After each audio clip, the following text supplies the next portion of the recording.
Good evening, free enterprise community. If you've been following the Lali-Ho League for the past month, you know what's on the line tonight. But if you're new, you picked a great night to become a part of our community.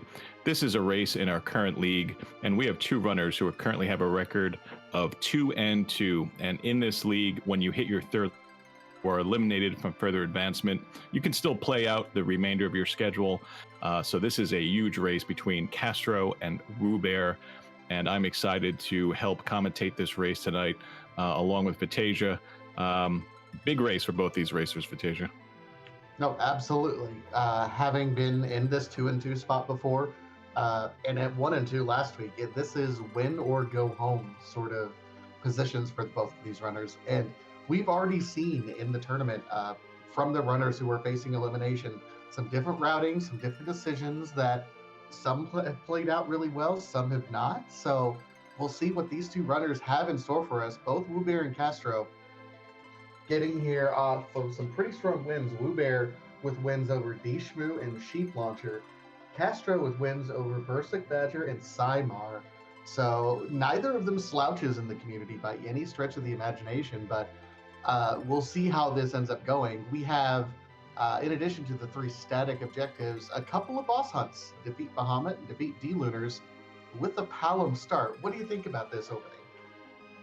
I think I'm hoping to find Star Veils pretty early on and just kind of get a nice big stack of them, because both of those bosses you can defeat very early if you have the Star Veils. Bahamut will cast a Mega Nuke after a count of 5, and Star Veils will reflect it right back.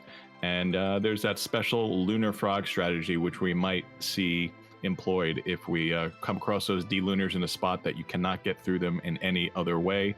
And no character hunts on the table. Looks like we have a starting Palom. We'll see who joins Palom momentarily.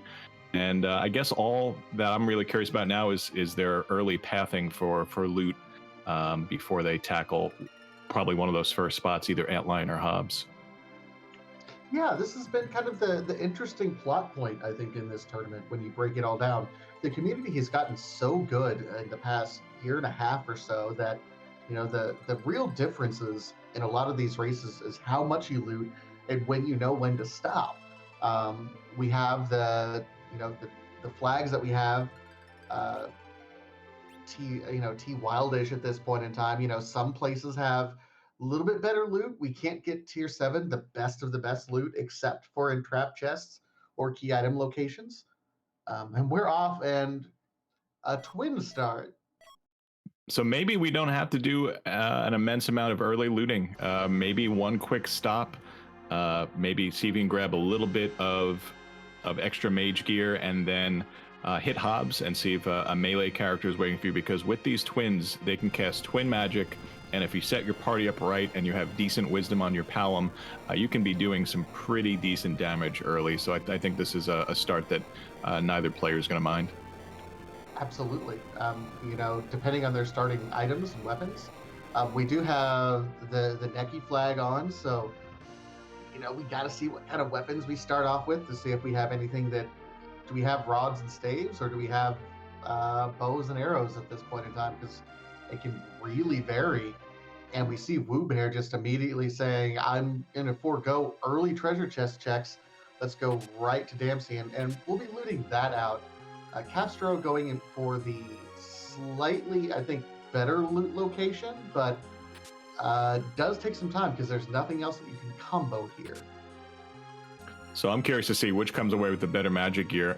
Change Rod from Wewbear, Sork Robe from Castro, both getting some decent gear. The Sork Robe probably a little better than the Change Rod so far.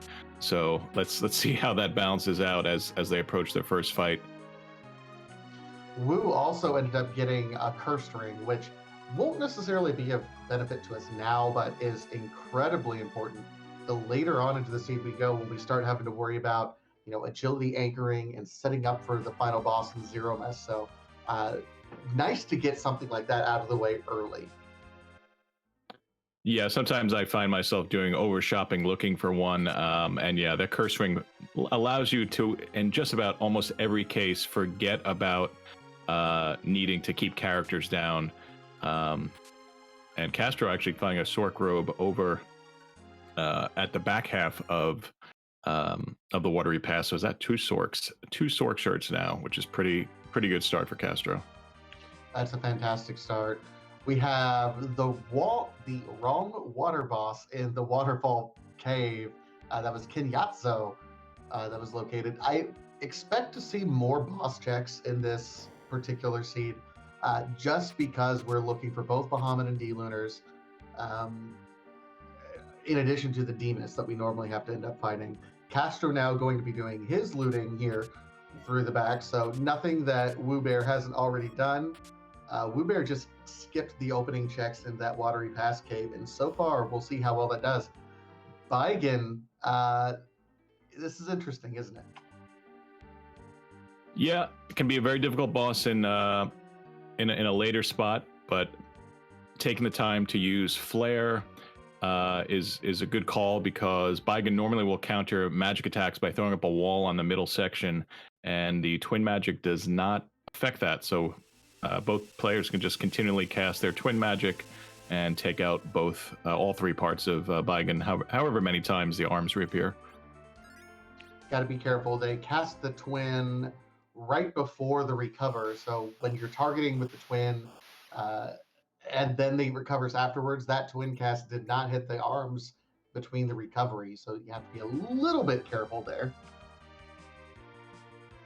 Wewbear gets through. We saw the vampire that the arms launch hitting for 50. That might have been even a little more dangerous than the actual physical hits with the way this party is set up and geared.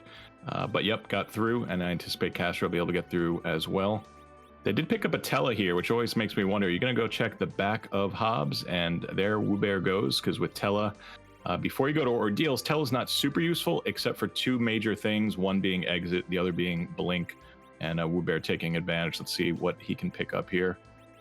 And nothing too great. Yeah, nothing fantastic right now. I get the sense that we're back in the early 90s, and this is an episode of Rugrats, because we have the old man watching the kids at this point, and the kids are doing all the entertaining stuff at this point. Hopefully Tella can keep his teeth where they belong, and keep an eye on these two kids. So this is an interesting play. Wewbear is actually going over here to Fabul defend first. Going to be going through, checking your item shops, doing the standard things, but fading the Antlion Cave, which is kind of an early source of experience for a lot of runners. Get your first fight, get your first key item check, and move on pretty quickly. Wewbear is fading it, just saying, hey, I got the goods. I can defeat the things a little bit later into the chain. Let's go. Our tracker Posomorpheus brings up the fact that they had to use a bunch of twins, and this is going to get you a free heal and free MP refill. I wonder if that factored into Wewbear's decision making. That way, by the time he leaves this, the twins are going to be leveled up. They're going to have a bigger MP pool, and it'll get a free refill at the end of this fight. Meanwhile, Wewbear showing us it's the Baron Guards that are located here. This is kind of an interesting spot for the Baron Guards. Relatively easy fight that you can cheese in number of ways in a very early location. Not always wanting to see that fight there. Hopefully you want it somewhere else, but you'll take it this early on because you can just get through it very quickly. And we have our way to the underground in the Magna Key. No need to go through a nasty hook route, unless, of course, maybe one of our bosses will be found there. So in one way, if you get a late hook and you're looking for that Bahamut or those D-Lunars, maybe not getting the hook early might hurt you, but I think both runners are going to be happy to get underground. We have the opportunity to maybe find some sirens, which would then turn Palom, who we call the Quake Kid, truly into the Quake Kid, and make a lot of the early and mid-game checks much, much easier. Wewbear deciding that let's go ahead and do Antlion Cave. Although, because he already knows he has access to the underground, he's just not checking any treasure chests.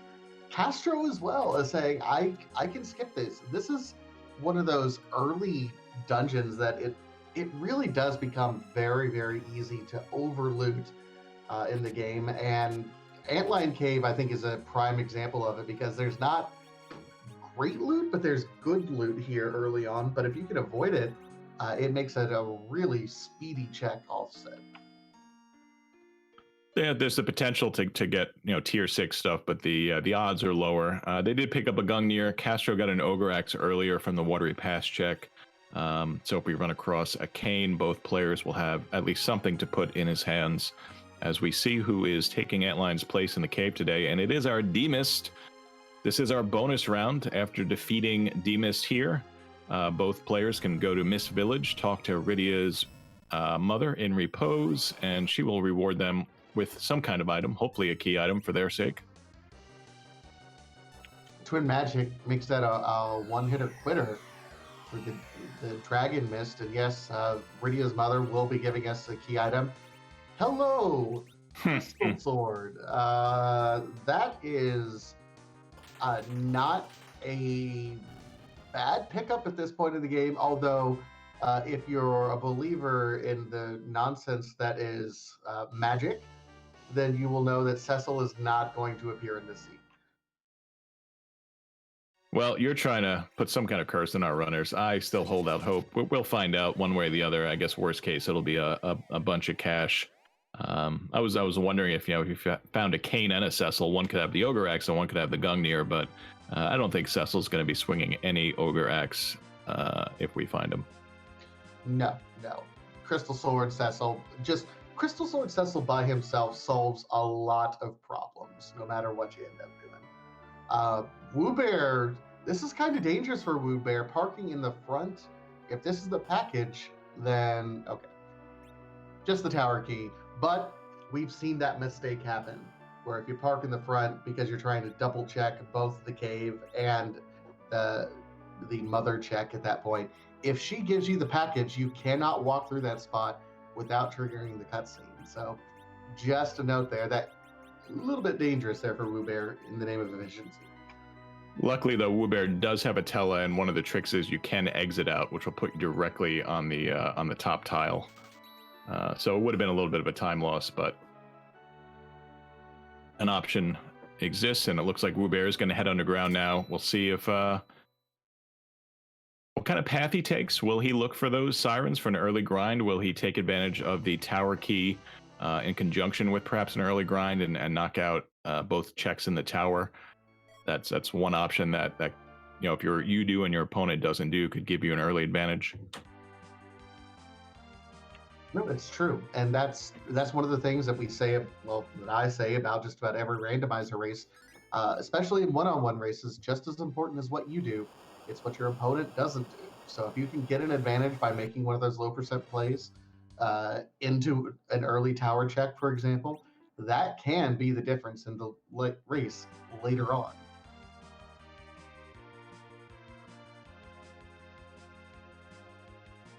Meanwhile, Wu is setting up, looks like outside the Fey March. This is another fantastic place that some runners like to loot out. Wewbear is just diving straight in, not going to check any treasure chests on the way down, leaving some loot on the floor, but maybe trying to keep his treasure chest count down because he's good up until this point in time, until he finds some other party members. Yeah, maybe has a potential Cecil in the back of your mind. A lot of runners, if you hit a Crystal Sword, your loot either drops down to 0 or near 0. Maybe he's going to wait to find one. Though, if he finds an edge, we got a Masamune from the free check in the Fey March. So not a key item, but a great sword if we find an edge. So we have Edge's best weapon, Cecil's best weapon. We'll see what else our runners can accumulate along the way. Castro just made an interesting play. He stopped off at Silvera and was checking the shops there. Did find Star Veils that were located there in Silvera item shop. And as you mentioned, both are objective bosses. Kind of lean heavy on needing some Star Veils for the solution to those bosses, at least to be able to do them at relatively low levels. So Castro is now set up, if he ends up running into any of those bosses, fairly well. Now, he's on his way up through ordeals. That has not been something that Wewbear has done. We did see one Lunar Sparkle in addition to what looked like a red robe there in the basement of the Feymarch. Yep, that sparkle could definitely be our D Lunars. Both of the bosses on our boss hunt list are from the moon, but Bahamut has a unique sprite because Bahamut is a summon monster, a summon fight, not necessarily a lunar sparkle fight. So, so a little surprised maybe that Wewbear didn't save and check that sparkle. I'm not sure if that's something you would consider if you saw that. I kind of would, just because knowledge is power at this point. And I apologize, chat. Possible Morpheus, our wonderful tracker, corrected me. It was the Rubicante icon that was at in the Asura spot. So it was either Rubicant or the Elements fight there.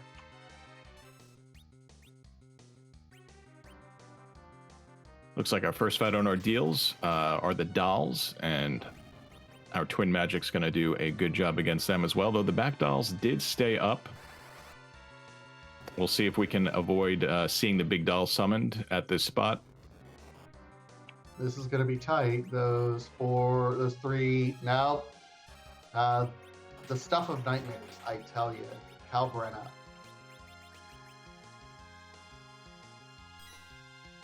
Nice big hit from that first twin after the big doll, and this Zeus Rage, I think, is going to finish it. Nope, still a little bit more to go.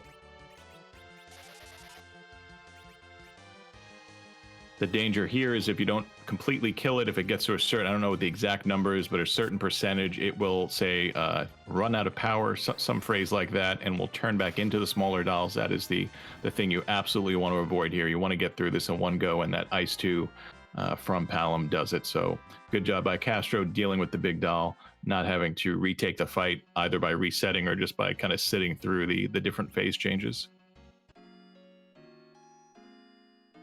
All right, so getting through that. Meanwhile, Wewbear doing his underground checks now. Gonna have a small chat with our Punch Mage sitting there in the Sylph Cave. Got to imagine if he's gonna turn around and immediately turn that in. One of the themes from the last tournament that we had, Hideaway to the Threemas Zone, was really check your freebies. And in this case, the freebies are going to be those that don't require any effort, such as Sheila 1. Wewbear seems to be leaning on that philosophy right now in this check, while Castro has a not bad spot for payment, all things said. No, not at all. Getting through right away. One little cure, and gonna get some more experience on his kids. And we'll go into that mirror room, take a fight, and get the Tele fully online, which is going to unlock some abilities, some high level spells. And it looks like our Sheila 1 checked, unless I'm mistaken, turned up a spoon rather than the vanilla pan. Yeah, that's not exactly what you wanted to see there. You wanted to have some sort of key item to continue your progression, keep diving. Castro, meanwhile, is getting experience as he's diving through, has not necessarily made any bad checks up to this point in time, and going to get that Tela online to do some serious damage here before too long. Meanwhile, Wewbear is going to be following him right now, so straight line edge right now looks like the Castro, but remember, Wewbear has done a lot of those underworld checks already. Let's see what Ordeals rewards us. There's our hook. So we have both forms of underground access are provided, and Golbez is guarding the hook. Golbez is one of those characters, I believe, that cannot gate your logical underworld access. So it just so happens that Golbez is guarding our secondary underground access, which is valuable for a seed like this. Let's see how well Castro can deal with Golbez in the mirror chamber. This is an important point for Castro because he has not done that Fabul check to know that the magma key is there. If he knows his randomizer well enough, he knows that Golbez can't prevent or can't gate the only access into the underworld. So if he knows the randomizer well enough, he'll know, go check Fabul, go check Baron in before you dive that hook route. Not to say that, there's not a character that's there. That'd be nice to pick out. Yeah, I would imagine Wewbear, even knowing about Magna, is probably going to dive hook immediately after doing this, and Castro probably will as well, at least for the character check. And also, you might happen to spy either a Lunar Sparkle or the Bahamut Sprite as the boss in the Ruby position, and that could be some pretty good information. No, and I think that brings up a good point. Is the information that we get from diving that? I mean, if you really want to, you can even take a quick check at what the king and queen spot would end up being because it is a boss hunt. It might be beneficial to check that out. Castro did get through the Golbez fight and has hook. Tela is powered up. One nice thing about getting Tela powered up is that if we do go for the early Siren play, it's a very easy way to take out the egg that the Siren summons. Sometimes when you get those early Sirens, you're searching for a way to get through them, either with some kind of weapon that does an instant death proc, or you find coffins, or maybe even hourglasses, and just kind of work your way through the hit points. But Tela solves that problem. Wewbear is going to be pretty close behind, getting through the DKC, one spot removed from his normal position, facing the opposite way, getting a different perspective on ordeals, perhaps.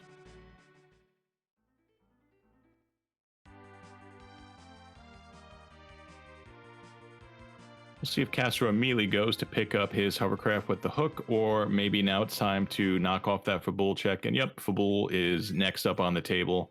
Castro is going to get back-to-back underground access, the hard way, the easy way.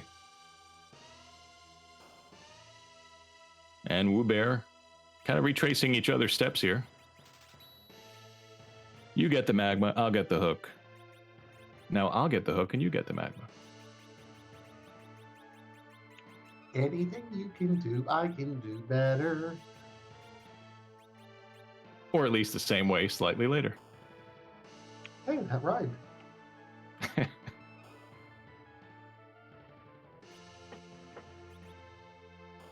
We have Venom strats over on Wewbear's side. You throw the Venom on your party before Golbez starts laughing and tries to paralyze you, and that prevents the paralysis. You can only have certain status effects, can block other status effects from taking effect, so good use of Venom there. I think the nicest thing about that is knowing that you get the full heal immediately after this fight anyway, so no poison walk of shame needs to be done at any point. I guess that's a good thing. I kind of like the little chimey bells you get when you walk. I don't like the visual effect, but it almost kind of reminds me of walking along I don't know, like the side of a farm with a cow fence and cows wearing bells. I don't know if that has anything to do with poisoning. It's just where my head goes. Your head is a strange and wonderful place, Corks.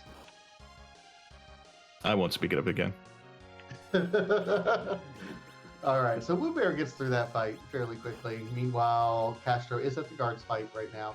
A little bit more powered up than Wewbear was at the same time, but it's, again, just flip-flop at this point in time. 20 minutes in, double access to the underworld. We'll see if either character goes and checks that spot. I'm kind of tempted to. I'm not terribly happy with the party that we have up to this point. I'd check at least a character to see if we have something nice. Yeah, there's so much value to be had behind there. The character, the shops, even if you want a little extra loot hunt, there's a lot to be had if you pursue that hook.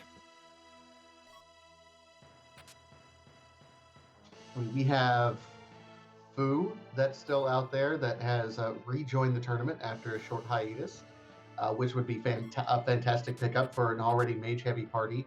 Let's not forget a Cecil. He has a crystal sword waiting on it. They also have what you might call Rydia's crystal sword. I think they're both still sitting on the Bahamut summon, which was our starting item. I wonder if they would get tempted if they found a Rydia sitting there to take her and slap that Bahamut into her spellbook, because that does just amazing damage throughout the entire game and gets past walls. But I think we just found her Cecil. That's a little bit easier of a spot to get. We have some free Dark Imps in the first fight. We'll see what the second fight is. But yeah, I think both of our runners will be happy to see our Cecil here. No commentator's curse. Crystal Sword easily available. Do not assert dominance on the seed. You will regret it. Nope. Get your money somewhere else. Look, you just got to think, what was that, 50 gold out of that chest in Baron? So money is plentiful in other places. You don't need whatever the Crystal Sword would give you. However, this second fight, I was thinking to myself, the only thing that could hurt them here is kind of a punchy fight. Tella does have Blink. We'll see if that has to be used here to get through this fight. I think the answer to that is going to be yes. This is a very punchy fight. Even back row at this point in time. This is going to be rough for both of our runners, but the runner that can get through this might be the one to really make it out on the other side of this seed at this point with an advantage. Different strats already. We saw Castro was able to survive at least one fight, one punch with Porum, so that's led to be able to get in slows off and viruses are flying. Castro set up a little bit better for this fight, honestly. Wewbear does get through, though. That big 2K virus taking out the wall and rewarding his team with Cecil, with the Pinktail, and a Crystal Sword in the inventory. This team just kind of went from a little powerful and squishy to very strong very quickly. Let's see what this Pinktail turn-in gives us besides our objective number 3. I mean, we're happy to see objective number 3 knocked out already, and not even having to go through that particular check. At the same time, the Eblin Cave has, notorious for having some great J items that are available in that item shop. So worth a check on that and the character anyway, honestly. Yeah, I completely agree. That could be our only easy source of sirens, and if you have a Crystal Sword Cecil and you can get a siren or two into 2 egg fights underground, suddenly you're just tearing through just about everything in this game. You have currently 2 sources of Berserk to get that Cecil swinging, and our tracker Possum Orpheus wondering, will this Pinktail result in an Avenger? And then you suddenly have an Avenger Crystal Sword Cecil from the 25-minute mark or so. So we'll see how generous this seed is going to be with our runners when they turn into Pinktail. Looks like both of them are opting to check the Eblin shops first. Wewbear, at least, isn't opening any treasure chests. This is also another kind of prized location for loot because of how great. Oh, wow, that seems stuffed. I saw both hourglasses and sirens available, in addition to a whole lot of other stuff. Yeah, don't need that light sword anymore. Don't need just about anything when you have a Crystal Sword and a Cecil and you have a way to Berserk him. Very, very little other loot is ever going to be needed aside from things like sirens. And we're loaded up now. We'll see how deep Wewbear takes it. I'm assuming we're going to go all the way to the character check, the boss check. With the Tella here, it makes sense to at least go up there, check the boss, check the character. If it's an Edward and something else, hey, you can exit right out. No harm, no foul. No treasure chest being opened. Again, this is another pop. I've said it before. I love looting Eblin Cave. There's just it's so dense and there's so much good loot. It can set you up for the rest of the race. So you're going to exit out of an Edward even though you have Edward's Crystal Sword? Yes, I would. And we have a Rydia. Oh, Castro just tried to assert his dominance on the seed and sold that Bahamut summon. And guess what? Rydia is available in the back of the cave. Yeah, I mean, having the Crystal Sword Cecil takes away a little of that sting, but he might wish he had waited just to at least have that decision in hand. I'm sure it went through his mind. I'm sure he knows, hey, I'm going to have a character check in a matter of moments. It could be Rydia, and he decided to sell it anyway. Wewbear is applying Bahamut, and we'll see how much use it gets. Castro is taking a long look. that's the look of regret. That like anything that's pausing for more than 2 seconds is, Didn't and he even climb exits the out. stairs. Yeah. Yep. Looks like the boss there was an Asura. I was looking more at the Rydia, but I believe that was Asura there, so not one of our required bosses. Though one of our required bosses could be hiding at the King Queen Evelyn spot. There is no way to check that boss unless you go there physically and trigger the fight. So neither runner opting to make that trek. It would be a pretty rare decision to make because it's a few minutes if the low odds don't pay off. Meanwhile, simultaneous Pinktail turn in an Artemis bow. Not what you want to see right at the moment. You think you're pretty good on damage right now. But all right, sure. It's nice. Not thrilling, but nice.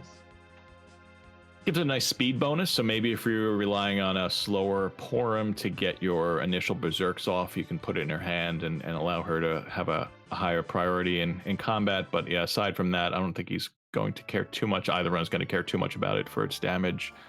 But we'll see. We'll see if specialty arrows can help in any certain fight. Meanwhile, this is interesting. Wewbear is saying, "Yeah, let's crack some eggs right away." I'm not comfortable with the levels that his party has, and I don't blame him. I don't think anyone's over level like 15 at the moment. So going to be casting stones and getting everything off to get some practical levels before he does anything too much dangerous. This might indicate before long he's going to dive that tower. Yeah, I would say 21 levels on a Crystal Sword Cecil constitutes your practical levels that they're going to let you do. Maybe not practically everything on the underground, maybe not all of your Fey March fights, but like you said, the tower is going to be well within reach. Also, our young Mysidian prodigy has learned Quake, so lots of damage options for this team, including Bahamut, which Wewbear has, and the Rydia.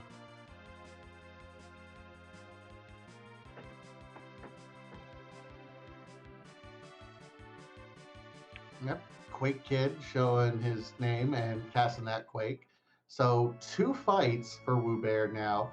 Castro, meanwhile, checking the other item shops and not quite sure what else you're looking for. You got hourglasses and sirens. Not much else you really need at this point in time, unless you're looking for Bacchus wines for a melee heavy party or something else at this point. I don't know if either you saw it or Possum can clarify, because Possum mentioned that Star Veils were also available in Dwarf in addition to Silvera. And I did see Bacchus wines in Wewbear's inventory. I was wondering if the Bacchus wines came from Dwarf Castle. I missed where those were from, or were they from the Fey March?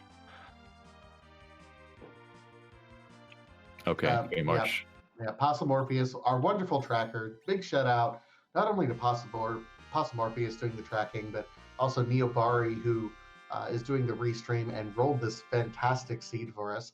This has been kind of a fun early start. Heavy on the mages to start off with, and then Wewbear. Oh, that's our first objective boss, Bahamut, located in the first fight in Dwarf Castle. Pretty nice spot to see Bahamut. You get your eyes on him immediately when you trigger that cutscene, and it's a great spot to find him. Sometimes this fight can be rough. This first fight at Dwarf, I don't think any fight would be too rough for Wewbear's team at this point, but this is pretty free. We're going to berserk up that Crystal Sword Cecil, our first swings with the Crystal Sword, and this fight will be over very quickly. Oh, is he going to cast Bahamut? Are we going for overkill? Yeah, we're going for overkill. Quake, thinking about it. Bahamut, Zerk, Cecil. Burn it down. Burn it all down. Wewbear, an amazing amount of restraint there, not casting the Bahamut. Meanwhile, Castro, first one checking this sparkle. Oh, there's a Wyvern. We're not going to be fighting that anytime soon.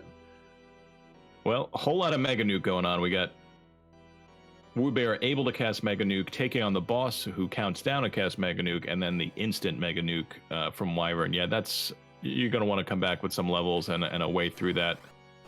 Here's a potential way through that. Well, and we have the superior old man And yeah, we said, get out of here, Porum. We don't need you. We have the better old man who has a virus, and the karate isn't going to be doing a ton of damage at this point.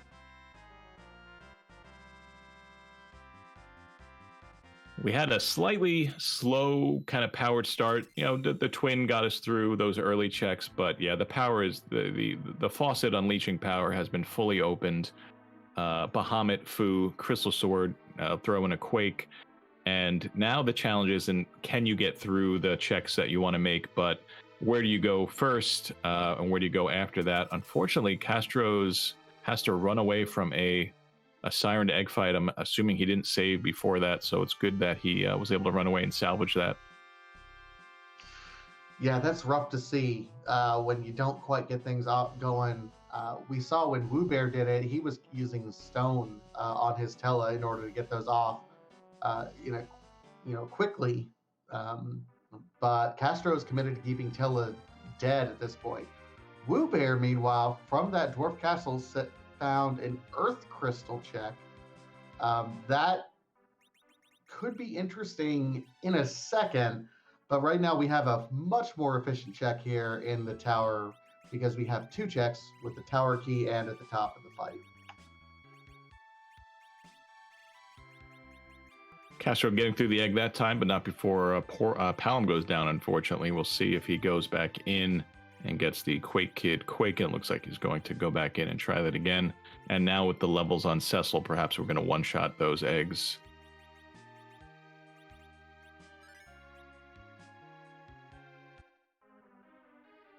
There's a one-shot.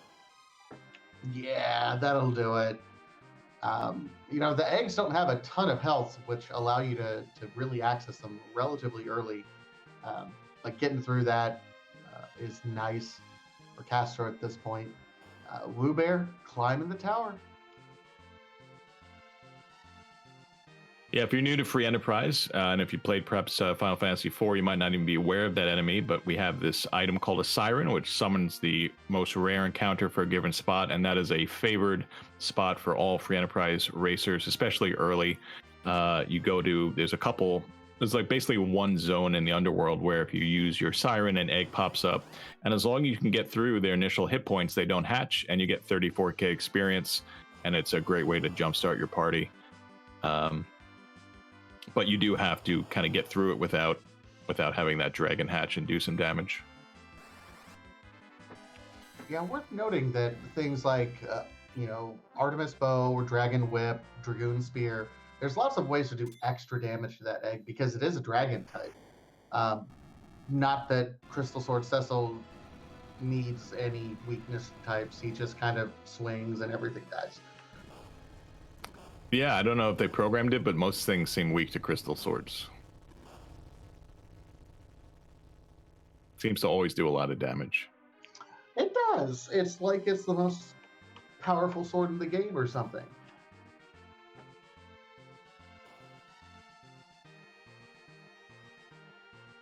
So Wu threw the Ogopogo, potentially difficult boss off the table. Gonna take a little quick save, and we do not know who's at the top of the tower. If we'd gone through the hook route, you get a quick peek at it, but we had the quicker magma key route to the underground, so we're gonna get our first look at who's at the top. For all we know, it could be another Lunar Sparkle, which could be good news. We know it's not Wyvern, and it could be a D-Lunar if we see a Sparkle, or we'll just kind of face check it and know immediately if it's not. Let's see, the three Lunar Sparkles we have not seen so far are D-Lunars, also Pale Dim and Plague. This looks like a Rubicant, like a full Rubicant.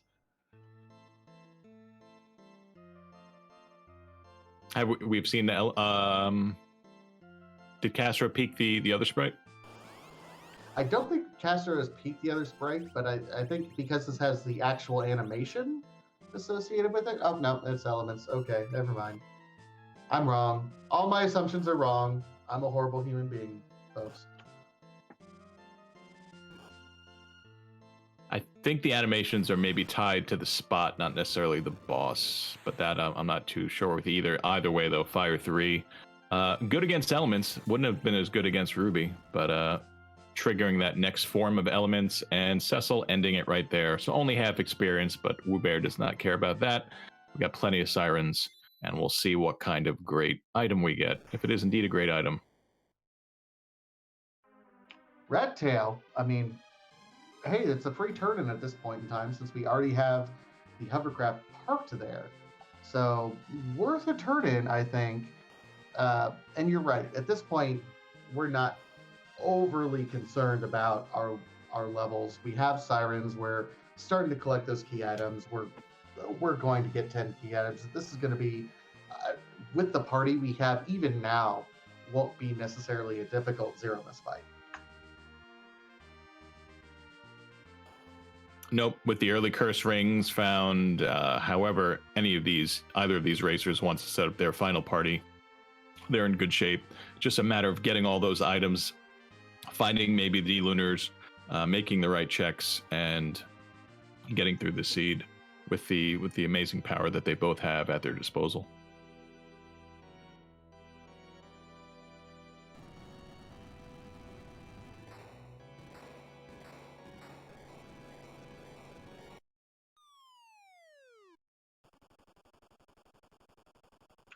All right, so Wewbear now showing us exactly what we get for the other turn-in, and it is drum roll. Hey, there's our darkness.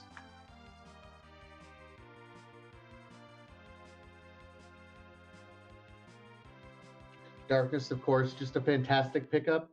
Our access to the moon, that at this point in the race, it's tempting to check it out.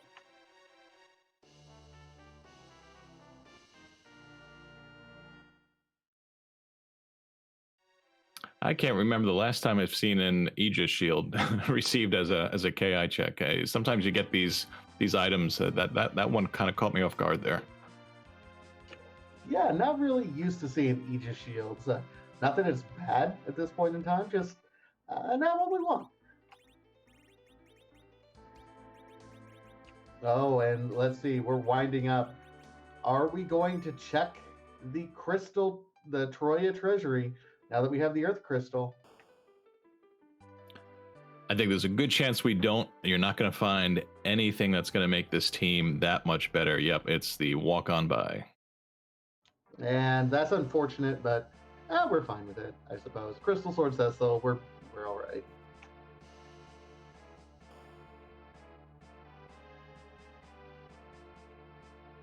Yeah, Avenger would make this team better. Unfortunately, with this current flag set, there is no chance of finding the Avenger in the treasury. We have a flag set for max tier 6. The only way you can get an Avenger would be to either open up a trap chest and take a chance on that, or sometimes it could be awarded as at a key item check. But yeah, we've nerfed the untrapped loot a little bit for this tournament.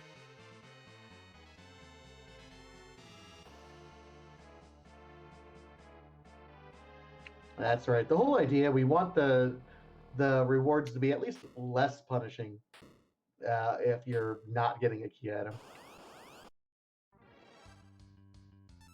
Always good to see all 3 of the Magister sprite locations being used, this time by Orb, and Orb. And really a good spot to see this this enemy and taking advantage of this super slow spot here, getting a nuke off directly onto the CPU before that wall goes up a moment later. So really heads up by Wu there to get that happening.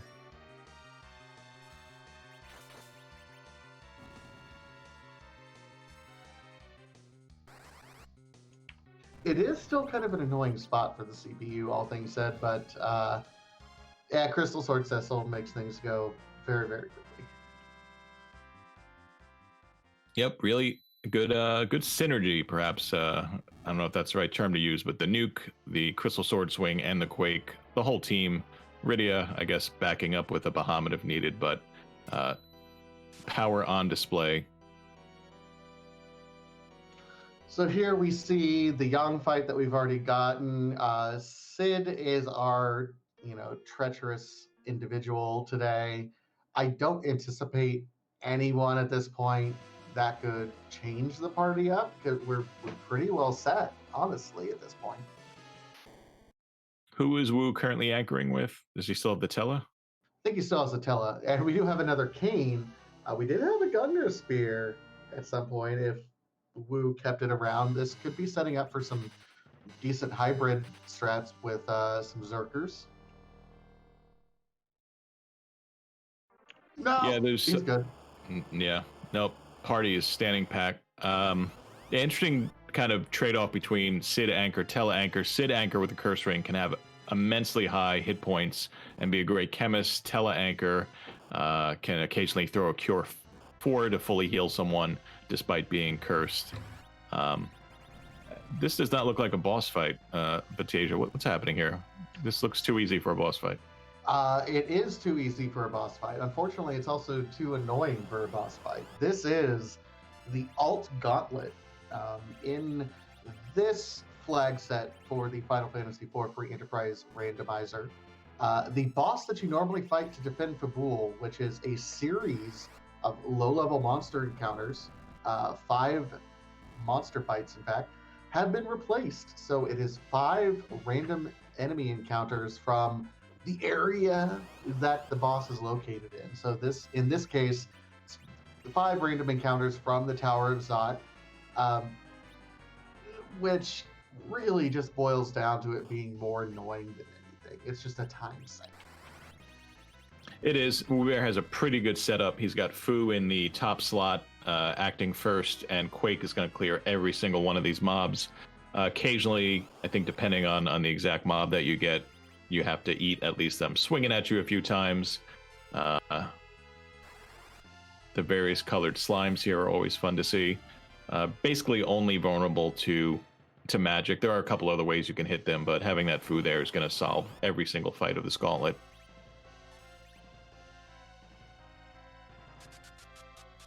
Yeah, I don't anticipate any problems. It's interesting. These are the first models that we see of a lot of lunar bosses later, like with the witch and the epee girl. I'm sure I'm mispronouncing that, but we see those very similar fights up on the moon that are used in some grinds.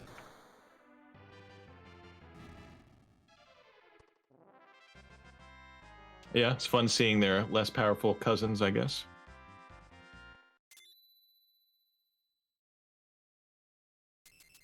Meanwhile, Bahamut means never having to say you're sorry. Yeah, I think Fu maybe ran out of MP for Quakes back there, so went right over to Rydia, made good use of that Bahamut. That is the one downside to Fu. He has a very limited MP pool compared to everyone except Tella in the entire game. So you have to take that into account. An Excalibur, under normal circumstances, that'd be fine. I'd be like, okay, I have an Excalibur for Cecil. Not when we already have Crystal Sword. Pretty boring now. Yeah, I agree. Unless you find an edge that wants to throw it at something. Big deal.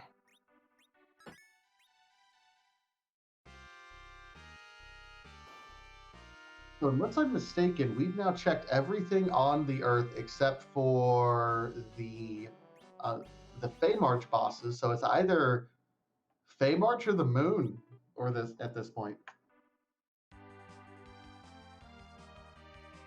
Wu is shop hunting for something. Didn't like what he saw over in Dwarf. We'll see. Maybe he's looking for those Bacchus. That's what our tracker point out was down here. Meanwhile, Castro is about to repeat the check. We'll have some fun with his own alt gauntlet when he gets through the first fight. We'll see if he decides to change his party up at all at this stage.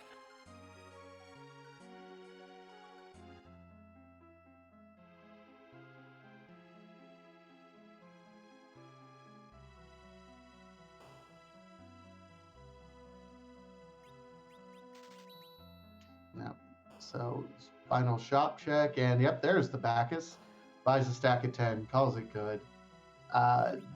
Looks like he's coming over here, going to be setting up, trying some of these bosses. Remember, we have now we have what we know is a Rubicant at the Asura spot, which is frankly terrifying. Yeah, I was concerned with Castro walking into that fight. He had everyone with one hit point and that CPU. It was going to take a while to get a Mazer off, but Uh, he saw that he had to go back and heal up before taking on the CPU. Our tracker Possimorphy is pointing out that Wu didn't peak this boss, so he doesn't know it's not D-Lunar. It'll be interesting to see if he can get a Star Veil off. Will one be enough? That's the question. So, I mean, even two, I don't think are necessarily going to be enough. Like everyone else in the party is getting ready to fall over and die. It's a matter of how quickly can we get the rest of the party rolling at this point. I mean, I'm assuming the plan's going to be to box us up Cecil and kind of just get the life roulette going over and over again. So there's a possibility. I didn't see, did he get the full quad 9 damage out of that spot with those 2 Star Veils? It looked like he did, yeah. So about 25-ish thousand hit points left to get through. He's getting people up. So as long as Cecil doesn't get repeatedly hit, there is a chance that I think he's going to get through this. Fu reflecting nukes back as well. So we're down to probably about 20k left to get through.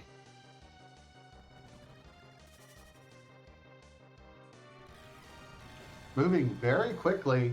Oh, and this will be interesting because I think Wyvern counters Bahamut with a nuke, doesn't he? With a mega nuke. Yep. And hey, we'll take another. Oh, okay. This is where it might get a little tricky. But this is a relatively low magic spot, and Cecil just shrugged that one off and returned. You know, Cecil counters nuke with a crystal sword swing. It's a little known counter in the free enterprise universe, and that worked very effectively. That's a pass. That's okay. Happy he has it, but not exactly what he was looking for. So I wonder if that pushes him to Moon. Now he knows he can dive directly down. Will never have to come back. So that could be. Looks like he's going to rest up and take the second fight. But I wonder if it will adjust his routing once he gets to the Moon.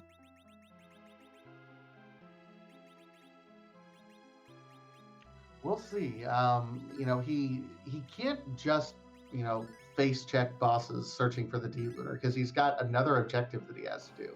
Either the forge the sword, which we have neither for, or complete Cave Magnus, which we're just looking for the harp at this point. So not enough to just check a boss to see if it's worth fighting. You have to actually go through each fight. Wewbear definitely hoping for one of those items you just mentioned to pop up here. I think maybe we as commentators and viewers are hoping this turns up nothing, and then we have some decisions to make about where to go next. I think that's the best part of it, of a randomizer, is the decision-making processes you have to make as you're going through everything.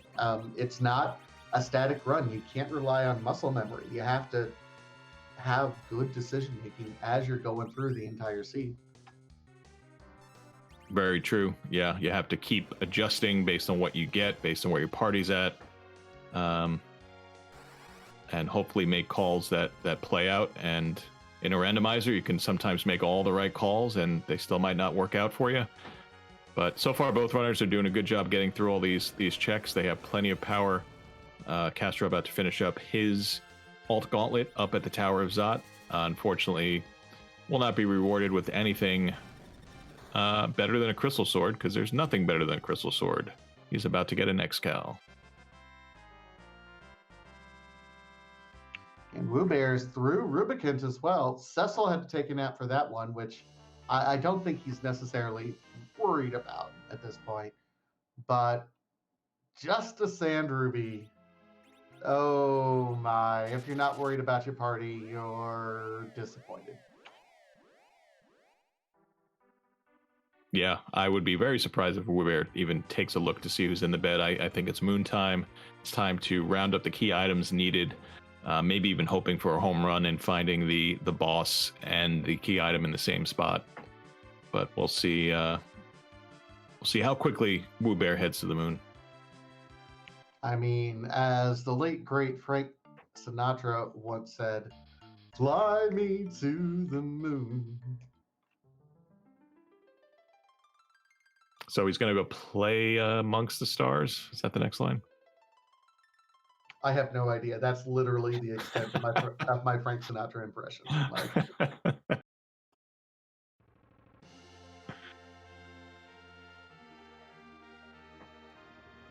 it might be "Fly Me to the Moon in the Belly of a Whale." I'm not sure how crazy Frank Sinatra got back in the '60s. we'll work on it. You know, we'll see if we can't get the remix dropped.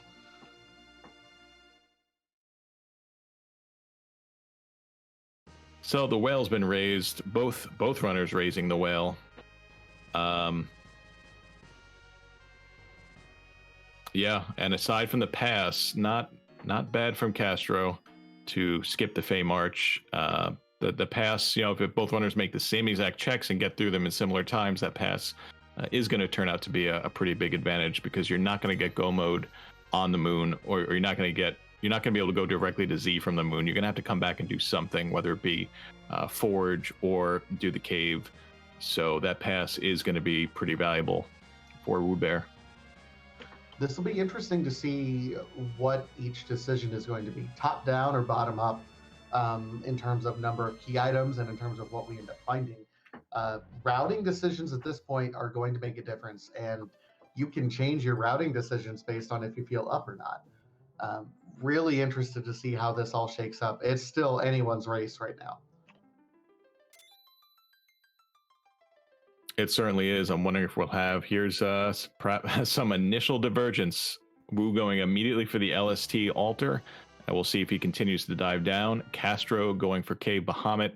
I like this divergence. We're going to get a bunch of different information, assuming that Wu doesn't kind of trick us and back out. But nope, he's going down. Now, is he going to go to that first check, or is he going all the way to the bottom level? This is fantastic. This is what you like to see in free enterprise. And for an elimination match, this kind of divergence, this is what it's all about. Potentially good news for Castro if both Bahamut pay off and then he continues top downing, because Wu is going appears to be going bottom up. Castro getting a siren off, going to take a King Ryu fight. Hourglass is out, makes this fight completely safe. I like this. He's not quite comfortable. He's still middle rowing his. Cecil is set up as his anchor right now. He's probably going to be switching that up before he gets to Leviathan. Leviathan himself doesn't hit particularly hard. It's kind of a low magic spot, other than his percentage-based big wave. This is a very doable boss with just a few more levels. Yep, almost you could stretch and almost call it free because of that very low magic. As soon as, like you said, we get a few more levels, a few more hit points. A berserked up Crystal Sword Cecil is going to tear through that. If you can throw in a lit 3 or 2 from one of your magic casters, that fight will be over very quickly, and Castro will get some really good information, and for his sake, hopefully a needed key item.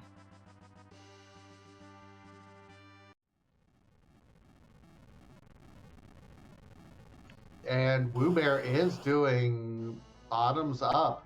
So starting with that White Lance altar. And it's a free fight. Yeah, if he was looking for a challenge, he did not find it. This is the freest of the free fights. This is set your controller down, let King and Queen Evelyn do their thing, go up, get a refill of whatever beverage you're drinking, empty your bladder, come back, relax, it's fine. And highlighting how weak the magic is, even our Tella on Castro's side surviving that Ice 2. Every other character can take at least 1, if not 2 Ice 2s. And this fight is not going to last too much longer. And this is exciting because route divergence, once we get to the moon, Wewbear does have that pass, so he's got a little bit of an advantage right now, but this could end up being, a fantastic play by Castro if it ends up delivering the goods. This could be big. Let's see what he gets from Cave. Is it Cave value? Well, maybe. Oh boy, that's hmm, decision time. Yeah, this being the only check you've done, I think only if you're feeling behind might you drop a save here and run down and check that. That might be a tall order. And it looks like Castro's going to continue with the moon play. Meanwhile, Wewbear just finds a crystal ring. Great for agility manipulation, trying to get things set up properly. Not what you want to see.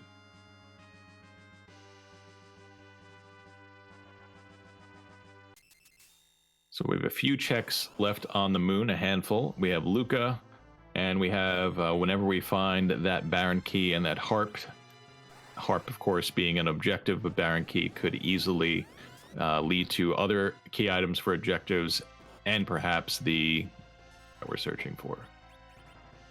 Antlion here is interesting. This is kind of a punchy fight, but you have a Cecil that you can back row and help cover folks.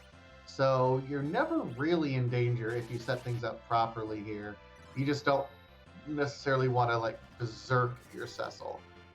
Get people up, let them lay on the ground, let them be weak as far as you know. As long as you're not fighting, he won't do anything that you can't cover. That's true, and I think the Bahamut on Rydia is a pretty big advantage for Rue in this fight. You don't have to use Cecil for your damage. Like you said, the cover's fine. They both have nuke ability, but the Mega Nuke, I don't know if Castro has anything equivalent damage output that's going to work against this Antlion.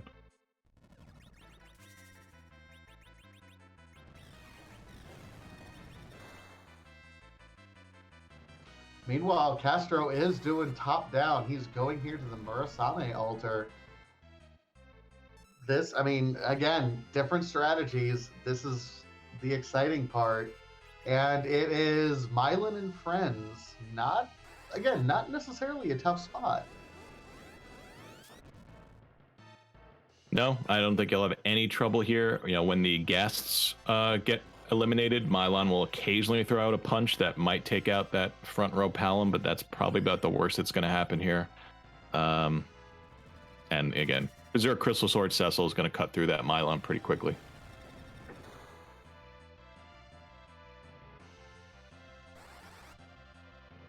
All right, so Bahamut on the Antlion. Feels like this Antlion's getting close to death at the same time, but both runners making quick work of this moon so far. It's been a relatively friendly moon. Even the tough spots, our party is situated so that we can get through it. We got that early strength, and it continues on to the moon. I think if Castro gets a harp here, that could be pretty big, obviously because it's an objective, but I wonder if it would force him back to Earth to check both that, and then if that doesn't pay off doubly, then maybe pursue a Luca and maybe run into it. But he does get a required item. That's our Adamant Rock. So half of our forge is up here. That's good news. Not exactly what you were wanting to see, but you'll take it. You're like, at least I know I'm doing something right here. Wewbear gets through that Antlion fight. Struggled a little bit there, but was able to get through.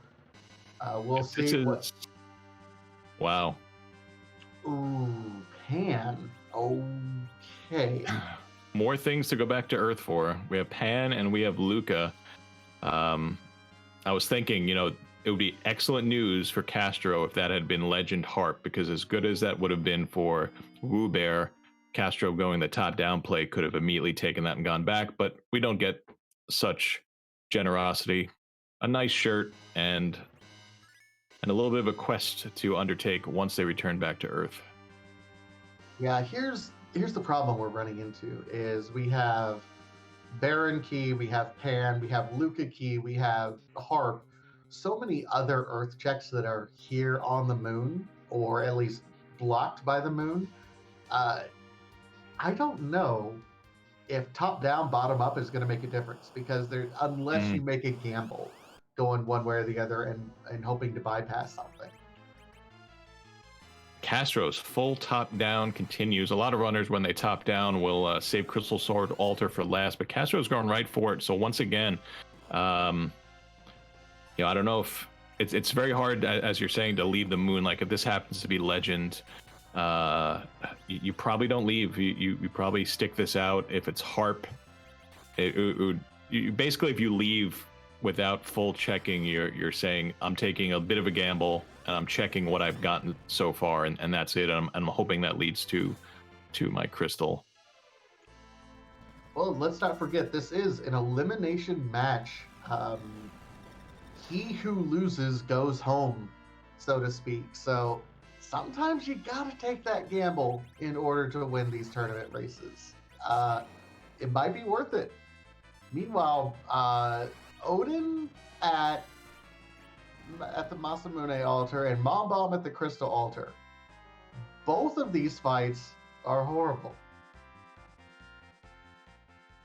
Yeah, both bosses hit hard in spots that also hit hard. So, Wewbear getting through his Odin fight there, only getting the package. If the dice roll falls the right way, there could be our D-Lunars behind that, but that would probably be a much later check, and we'll see. I guess, have we just learned that we have to follow these earth chains? Looks like it. Pan is tempting. Pan is probably the single most tempting item that we have gotten up on the moon so far. If this Baron key is here on Castro's Mom Bomb fight, I mean, that could also be tempting, but Wewbear is heading right that way as well. Wewbear looks committed to doing a full clear. We'll see what this is and what Castro decides to do. Oh. So we have the end of the seed is going to be back on the earth. The runners are high-fiving right in their tent, essentially. What do you do if you're both? I mean, I think in Castro's case, you can't justify going back to the earth just for the Luca key check. And in Wewbear's case, I mean, all you've really gotten is the pan. You can do a package check, which is a single boss check that's buried behind a few cutscenes, but this is an unforgiving moon. Yeah, I think both runners are simply compelled to full clear. You can't leave a check unturned, because if you go back and chase Luca and it doesn't lead to something, or same thing with Pan, and you left something up on the moon. Now we know it's not there. We know Legend isn't directly here. Twin Harp isn't directly here, but they don't know that. It would be, that's just it feels great when you make that gamble and it pays off. But if you have to return to the moon, you basically are conceding the race to either runner here because of the high caliber that they race at.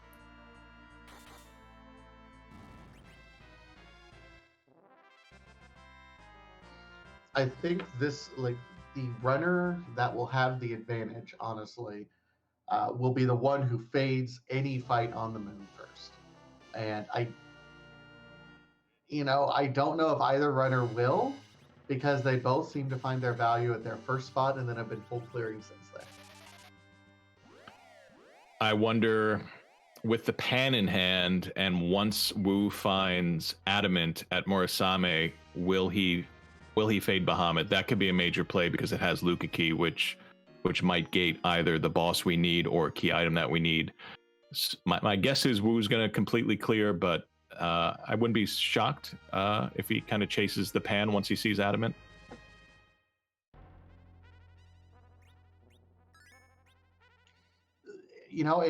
I think at this point it depends on if you feel behind or ahead. And how this seed has gone up to this point in time for both of these runners, I don't know if I feel particularly ahead based on any decision that either of these runners has made right now. Nothing has been, I'm not going to say it's been overly difficult, but nothing has been, pro level gaming, I'm glad I did that sort of strategy at this point. So it's hard to say either runner feels ahead to the point where they won't risk a gamble. But we don't know.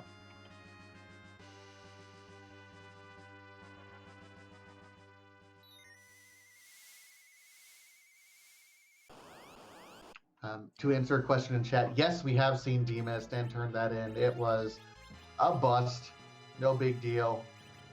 It was, I mean, it was very early on. It was before we even went into Underground.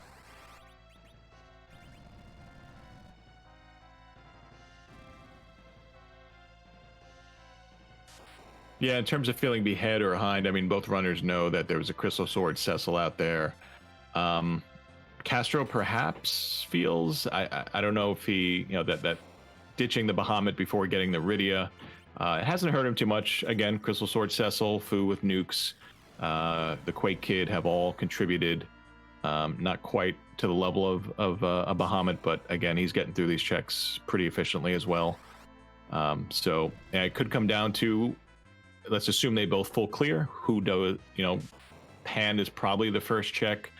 If that leads to Baron, do you then chase that? If that, or do you go peak Luca? So these are all decisions that are going to be made once they both return to Earth after, retracing each other's steps and full clearing these moon spots.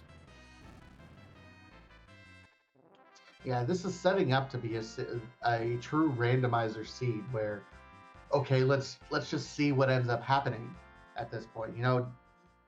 A random check to Luca could be the trick. It could, I mean, we don't know at this point. Wewbear gets that adamant rock. We'll see. Does he decide to fade Cave Bahamut, which we know at this point is the Luca key? Otherwise, he's got the Pan. He's got everything else up here on the moon. Nope, he's going for it. I thought for a second he was aiming for that crystal to go right back to the Earth, but nope.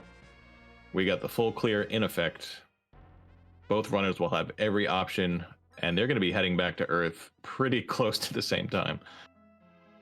Yeah, this, of course, is going to play into Wewbear's hand because, again, he has done the Fey March that Castro has not done, and he has the pass that he got from the Fey March. So if the only advantage that you get is when you don't do something, or when you don't do something that your opponent does do at this point. So it's looking more and more like Wewbear will maintain his advantage when he goes back to Earth because of having that pass. And they both, while they took different routes up here on the moon, essentially spent the same amount of time up here.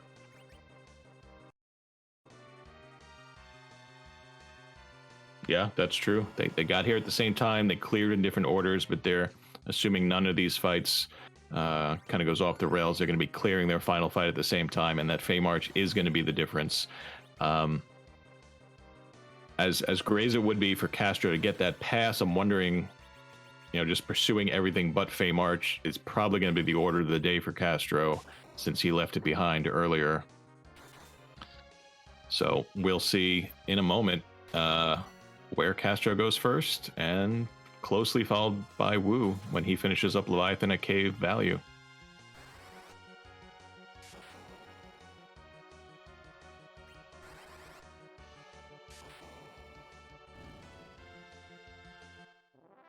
All right, so Castro is done with the moon, so setting up, now going to exit out.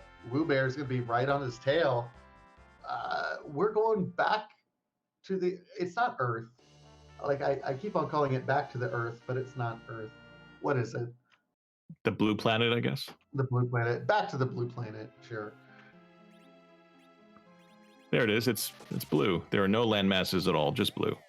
It's all blue. I'm blue and no, never mind.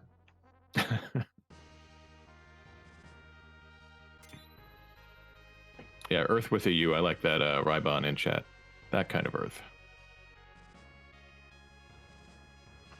All right. So the question, I mean, it feels like the right play, the statistically right thing to do is turn in Pan, which it does look like Castro is doing right away. We'll see if Wewbear follows suit, or if he takes the low percent play and say, hey, Luca's down here too. I would be pretty surprised if Wewbear made that play at this point. I'm just wondering after Pan, depending on what Pan leads to, how quickly you go Luca. But I think it really comes, obviously, if it's Harp, you got to do Harp. I think the question is if Pan only turns up Baron, then you have your decision to make.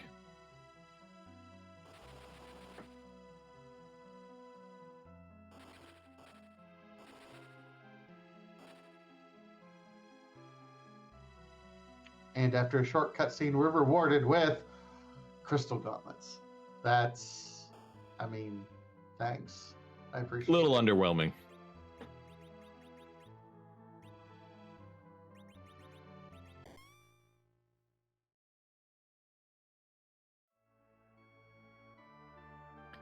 Let's see if Sheila is a little more generous than our sylph friends in the cave.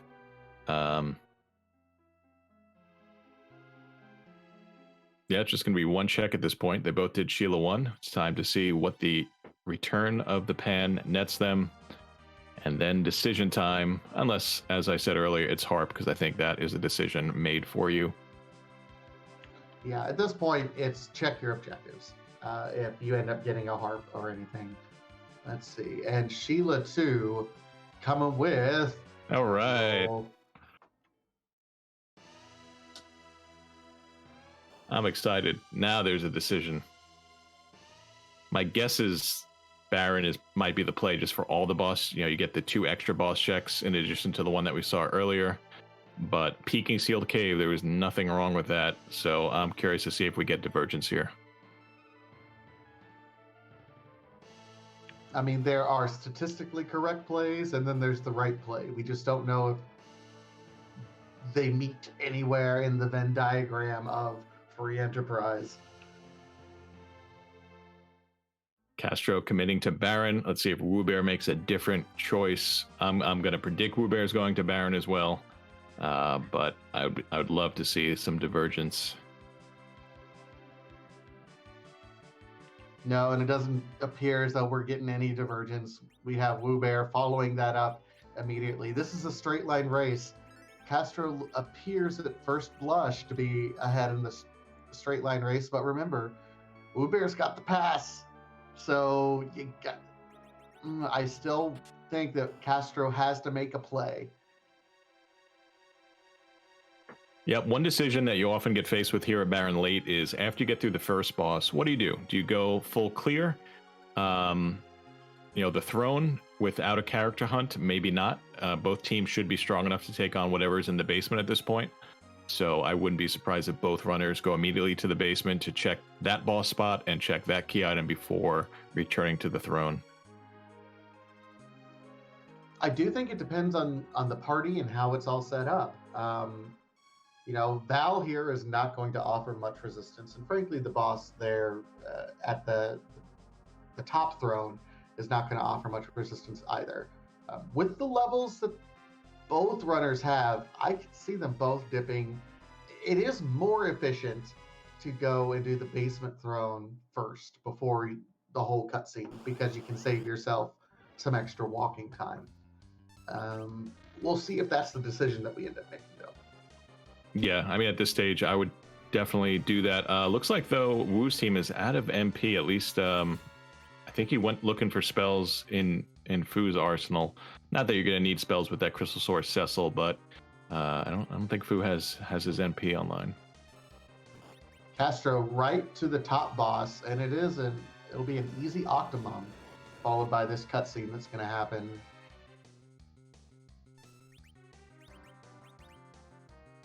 Now, that's a king who can really multitask, I think. You got all those different arms that can all do different things. You can sign all sorts of proclamations, pin all sorts of medals to chests. I don't know why you'd want to ever take out Octomom. Oh, there he goes. I mean, yeah, you can multitask, but think about all the little sucker marks on all the documents in all the kingdom. That could be the king's seal. You drip wax onto your document and you see a little, as you said, a sucker mark, and that's how you know it's really from the king. But the king has been deposed. Well, there's the superior white mage, but I don't think we have any interest at this point in time. Nah, she'll hang out, wait for Cecil to come back after his outing. After he saves the universe, she'll be waiting. We don't even... Go ahead. No, go ahead. I'm sorry. I was just going to say, we didn't even get the mini divergence of one runner going basement first. Both are pursuing this. We'll get our key item check here, and then I would be surprised if both of them don't immediately turn right back around and head down to the Odin throne. It makes the most sense. um, at this point in time. I'm honestly a little bit surprised that, given all the bosses, all the like, we've already seen Golbez, oh, and just an Artemis bow. Ugh. But yeah, given all the like, we've seen Wyvern and Golbez, which I think are the only two bosses that you would really fear to see in the basement at this point in time. Like, I don't see why they didn't just go ahead and check that with a more efficient check. Yep, not losing too much time, and obviously since both are going the same route, no difference at all. Something we might ask them if they considered it, if they rejected it. I would say if there's a character check, then you're heavily incentivized to complete the regular Baron route. But either way, we're about to find out who's on the throne. Will we see a sparkle? We do not. We see three sisters. Yeah, we're starting to run out of locations for these D-Lunars. We still haven't seen the D-Lunars or Pale Dim or Plague, of all things. So, what? So, we have the giant, of course. We have the package, and we have the King Queen Eblin spot, I think, and Sealed Cave as our unknowns, unless I'm missing one. Oh, and the harp itself. So yeah, there are quite a few, but we're not getting the key items to check any of them.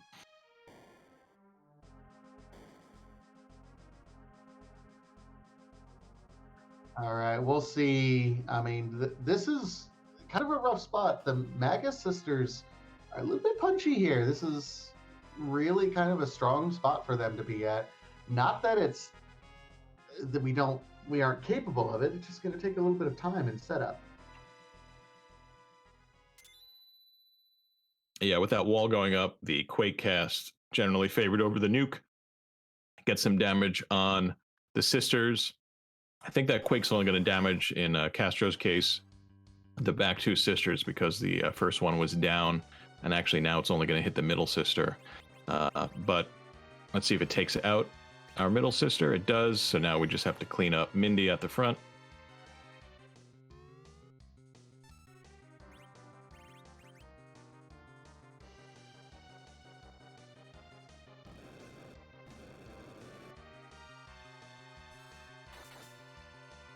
All right, so Castro, first one through this otherwise difficult boss. Wewbear, almost there.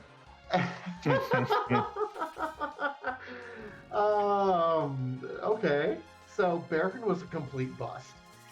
Baron answers the category question. Things that start with A: Artemis Bow, Avenger Sword, both great weapons, but at this point our runners are getting desperate for key items. Hopefully Castro goes right to Sealed Cave. We know that the Fey March has value only in a pass at Leviathan, which is not without value, but it's not going to get us the crystal. So we'll see if we get that immediate Sealed Cave peak. So here's an interesting scenario for you. Castro got the Luca key early from that Cave Bahamut check. Everything else on the moon was worthless. Yep, and we wondered, people in chat wondered, would you go make that check immediately? And if he had, it looks like right now it would have paid off, but both runners are about to hit it essentially at the same time. So this is pretty exciting. They're both going to run down Luca Cave, and this has to be Harp, I think, right, at this point? I believe so. This has to be Harp that leads to Legend Sword. So forced Luca key requirement, 17 to 17, hard required. And the problem is, we know this, and honestly, Wewbear knows this. The problem is Castro doesn't know it. I mean, he can make the statistical likelihood because he's faded the Fey March bosses up until this point in time, but otherwise we've seen everything. It's just a matter of go at this point. And while Wewbear also reset out of that Avenger, saving him a little bit of time, while Castro walked that Avenger out, it's not going to help him a whole lot in Zeromus. This is, even though Wewbear is just kind of a few seconds behind in the straight line race, this is Wu's race to lose at this point. Yeah, I wonder if our, if everything holds up and everything plays to form, will the difference in time simply be the difference in the walk down to Z? But not every Zeromus fight is guaranteed. Things can go sideways at any moment in a variety of spots. So we'll see how both runners get through the end stage of this seed as we see the guaranteed twin harp, because we have seen all the checks, and we'll see if we have the unique spotting of a D lunars here to make K value super K value. And it has paled him. Okay, not the sparkle we want, but the sparkle we need. No, it's not even the sparkle we need. It's just trash. Yep, not going to be a problem for either team to get through this at this point. Do we have a Bahamut cast coming out from that Rydia? I'm not sure if it's going to matter too much for this team. Okay, it's the Quake. Because Pale Dim counters summons with a Quake cast himself, which wouldn't be so good. Well, we have basically simultaneous kills here with Pale Dim at the Sealed Cave. Both runners have Harp in hand. We're going to be beelining it for a Chocobo Forest. We're going to put these parties astride a Black Chocobo, and we're going to get a Legend Sword. Will we see the D Lunars? Either way, it's going to be go mode before we know it. And yeah, this is a pretty good race. I'm looking very forward to seeing how the end of this plays out.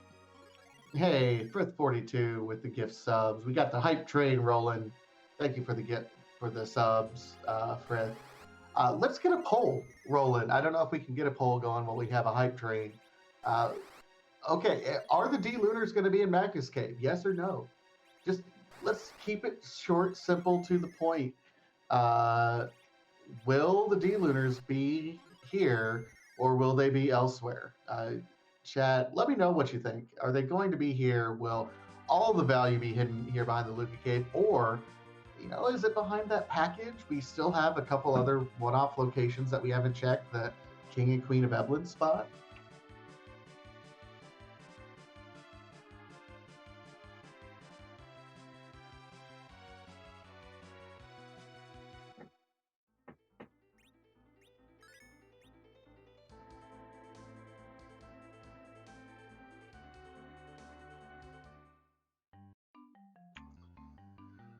And both of our runners are on the way. Yep. I'm voting in the affirmative.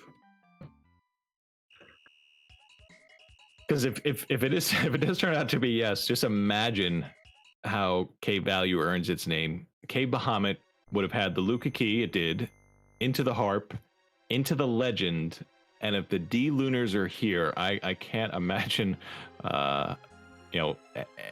anything so dense in value as that. So we'll find out. It already is, of course, with that chain I just mentioned, but one more link in this chain would be pretty amazing. It absolutely would be. We don't know. There's still a plague fight out there in terms of a sparkle. There's still a few things that are out there. We've not seen Water Hag this seed either. It's been an interesting seed in terms of the boss progression as we're going through here. Nothing has seemed impossible, but nothing has seemed easy either. Let's see if there's any difference in time just getting through this part of the cutscene, getting through this as quickly as possible. If you're fully magnetized, you get through it instantly, but neither runner was prepared to do that, and they're both having to eat the cutscene, it looks like. And you're sweating this out as you're going, oh, this is insane at an hour 25. It doesn't get much better than this. Possum, our tracker in chat, giving a good tip. You could do a party-wide stone cast. Turn your own party to stone and get through this a little quicker. Castro threw a little quicker because Wewbear's Fu nuked himself. And meanwhile, DJ Spoony B with his fat beats. We'll see what we got going on tonight. Meanwhile, we'll talk about the poll later.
We put up a poll, Vitasia.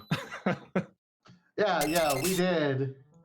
We did put up a poll, and I lost. And most of the chat lost. D-Looters were there. It looks like some Paper Mario music. My goodness. You just had to go to Cave Bahamut, get Luca, return, and everything that else you needed was behind Cave Value. This is the most valuable Cave Value I think I've ever seen. It's what, 3? I mean, because D-Lunars was behind it, Complete Cave Magnus was behind it, and oh my god, and Forge the Sword was behind it. So yeah. Yep. Oof. Hook, Pink, Bahamut, and Adamant were the only things we needed that were not behind one fight at Cave Bahamut. Yep. So I mean, GG's to everyone who participated, and guess what? Castro is on his way up to the moon, and he's going to have about a 3-minute walk down to the bottom. But Wewbear has that pass, so we see some Z flags up here. My good friend, Mr. Microcorgs, would you like to explain what that means, sir? I definitely can. They're referring to this evil guy named Zeromus, who's at the end of Final Fantasy IV, and he's just terrible. You know, we want to get rid of him. We want to save humanity, save the planet that I guess we named Earth with a U. But we're not going to defeat the same old Zeromus that we saw when we played Final Fantasy IV. Instead, he's going to be replaced with one of a number of different sprites, and we're about to find out which one it is. And right before we find out who that is, there is a question that we usually ask, and Vitasia, I'll leave that question up to you. Whose butt are we gonna kick tonight? That's right. We're about to see a butt. It's not going to be a vanilla butt. It's going to be one of over 48 different sprites. In fact, well over 48. I believe it's, in the mid 400s at this point? High 400s? 450 with an asterisk, because I think there's an extra sprite out there that's not part of the usual pool that just kind of gets put in there whenever people are feeling particularly spicy. Oh, 526. Okay. Yep, and I believe I still was accurate. It's well over 48. So, yeah, if you get too specific, you can easily be wrong. But Wewbear has started. We're about to find out what forms Zeromus takes tonight. Same old script, but different face. His true colors emerged, and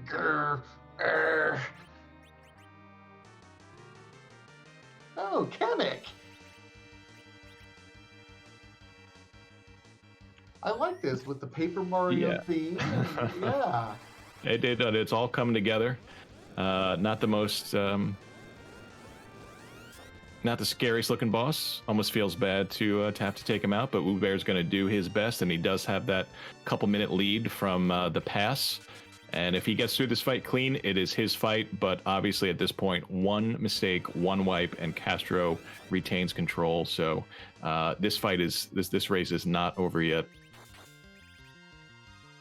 He'll have to be careful about not taking a full big bang to the face. That Foo, just over 2,000 health points. He's kind of right in the area where a full big bang, unnerfed, could really hit him hard, and then you're just left with the Cecil, which won't necessarily be good for you. So trying to get through here.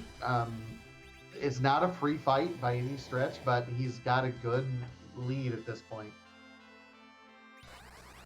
Yeah, Cecil's got 2,800 hit points, so as long as you don't go into the final phase of the fight, hurting for hit points, I think you'll be fine.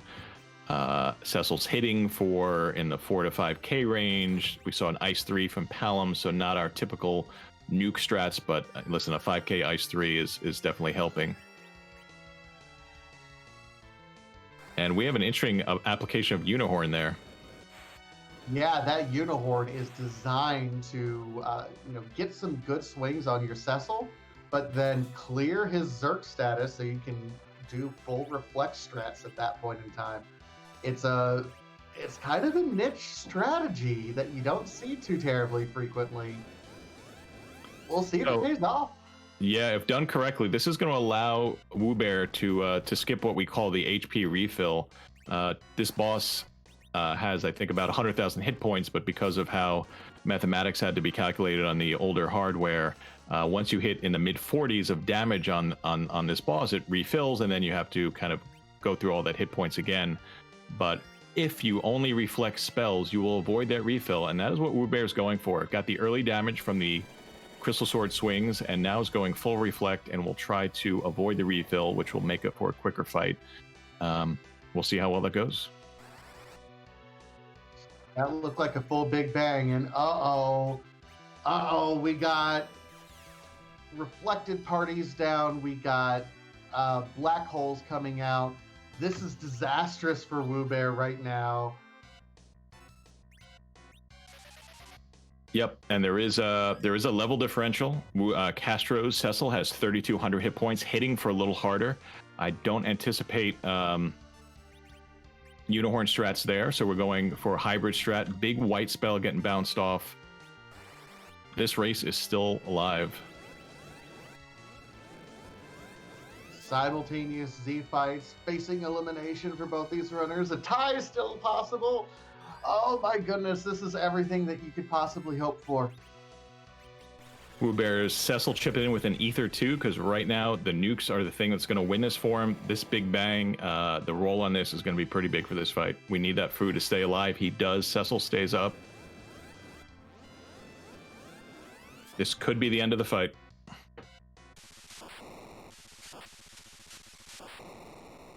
And there it is. Flash. Good. Ooh, that was close.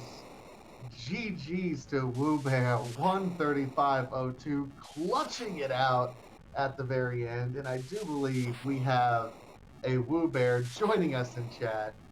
GG's.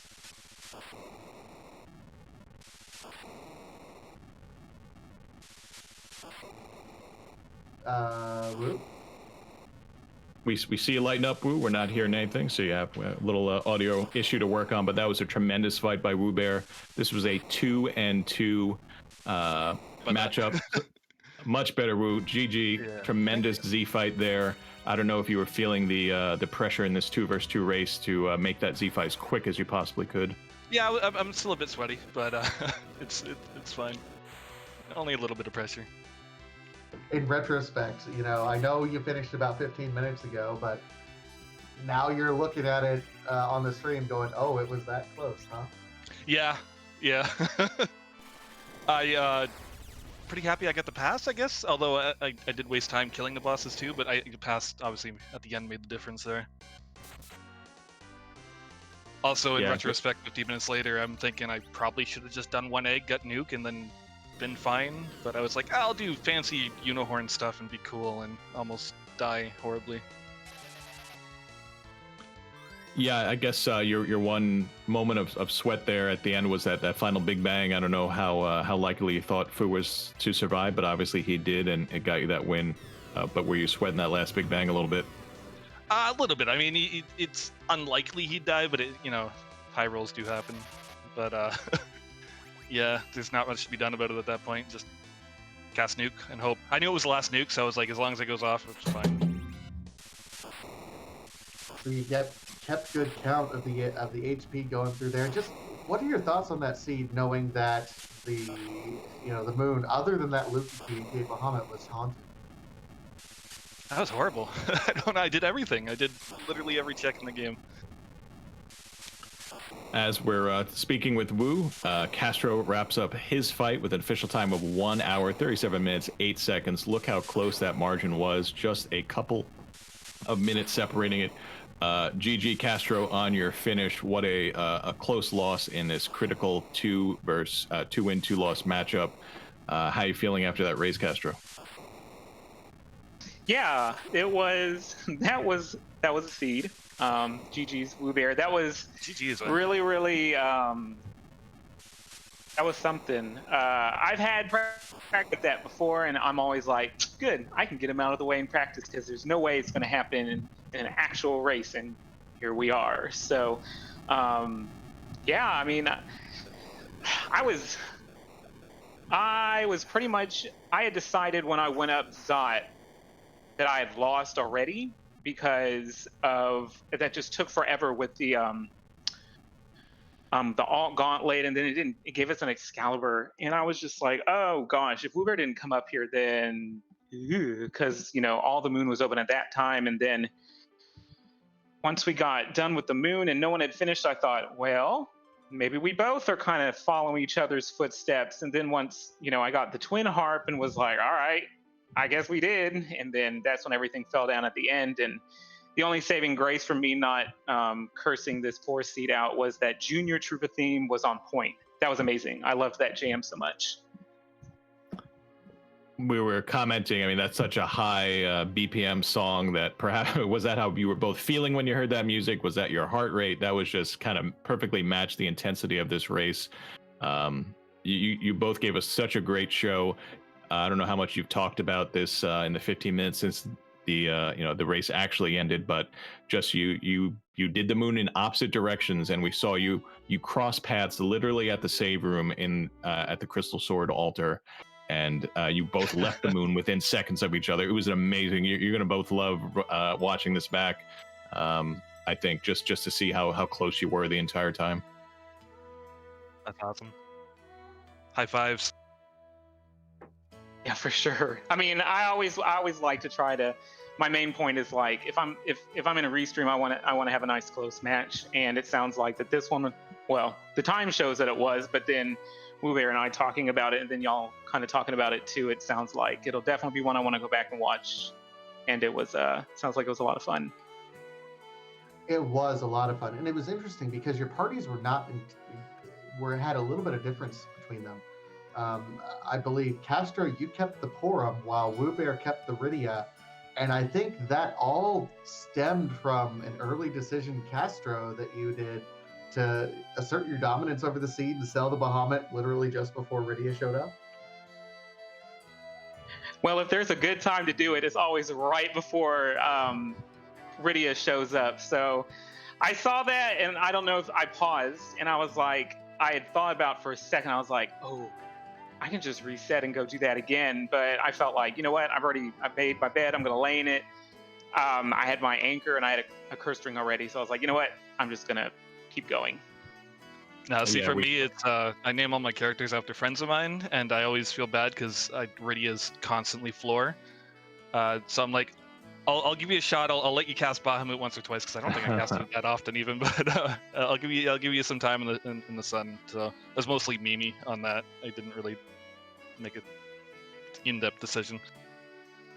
You definitely got a few good casts off. There were a couple fights where the Bahamut kind of paid off for you. But yeah, we noticed, Castro, your pregnant pause as you kind of didn't even climb the stairs. You looked at that Rydia staring down a Sora, and then and then you left her behind. Whereas Wewbear made the choice to take her along. Going back to the beginning, you both had the twin start.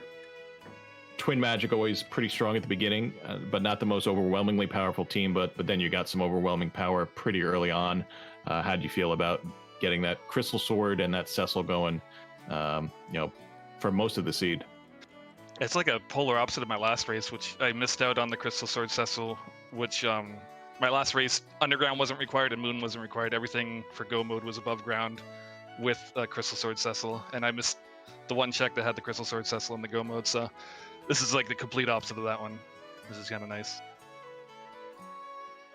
I mean, at least there was a Cecil in this that we got, because I've had many, usually when you see a Crystal Sword, oh, well, there's no way the Cecil is showing up in this seed. So it was nice to get him pretty early. And, it definitely helped, because without him, if we wanted to say we switched him out for Rydia, woohoo, that would have been pretty much, longer seed, more difficult for sure.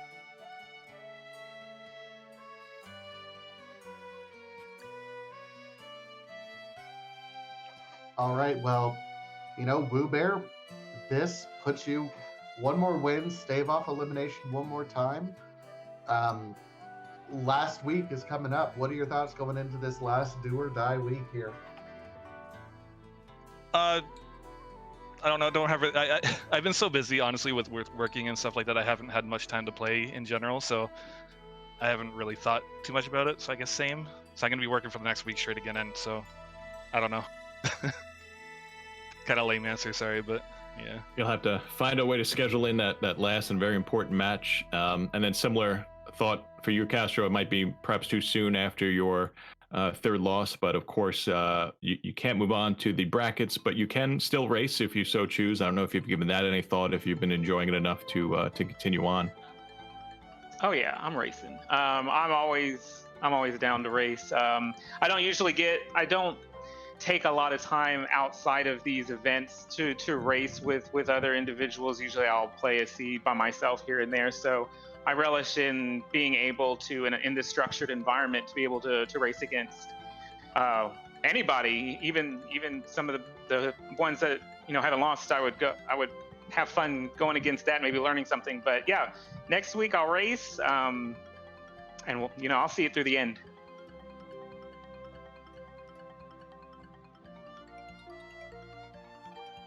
Yeah, that sounds good. It's always sad when league season ends and the formal races, as you say, kind of dry up. So I'm with you.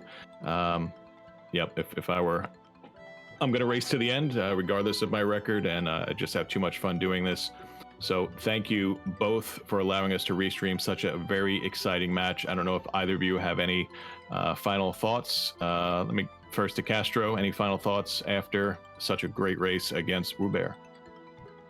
Yeah, so again, GG's Wewbear, and thanks Free Enterprise, and thanks the Restream team for taking the time out of your busy schedules to host these races. As a viewer, it's always really enjoyable to be able to watch and to have commentary on these. So I really appreciate what you all do. And Woo? Yeah, the same thing. Thanks everyone putting in your time and busy schedules to host all this. It's super fun. Also, if you are looking for someone to play things with, there's a quick plug, 2v2 async up that Dark Paladin posted. Very fun 2v2s. Also, Yep. quick shout out to my mentor and coach, Peasants OMFG. I love him. He's the best. Yep, Peasant's a very talented runner, great mentor to have. And yep, outside of the tournament that we have going on, for anyone that wants to get further involved with the community, you can join our Discord. Most of the races up on the Discord are involved with this flag set for our race season, but not all of them. And the 2v2 is a really fun way. It's something I've recently gotten into, where you do voice communication with your teammate and you work through a seed together, and your combined times form your final team time in a race. So yes, it's a really fun way to play Free Enterprise. Even if you're new, you'll find someone else to play with, and you'll probably learn a lot. It's a great way to kind of speed up your learning process. So yes, if you like what you're seeing here, you can be like me a year and a half ago and say, hey, this looks like so much fun, let's hop aboard. So in the Discord would be the place to start, and we would love having more people in our community playing this wonderful game created by Boardface and a cast of others.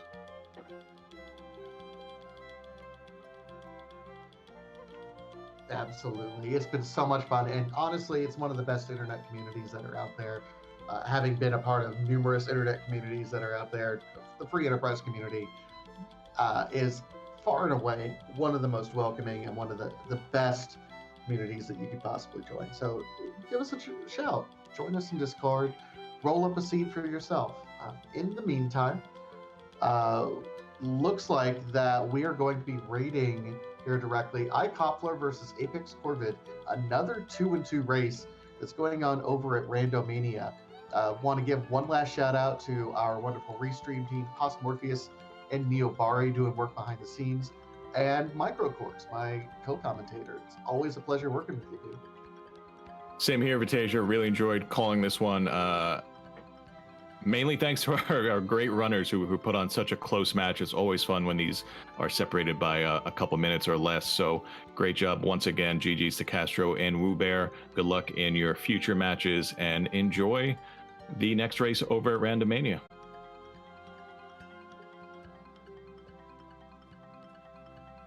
Thank you.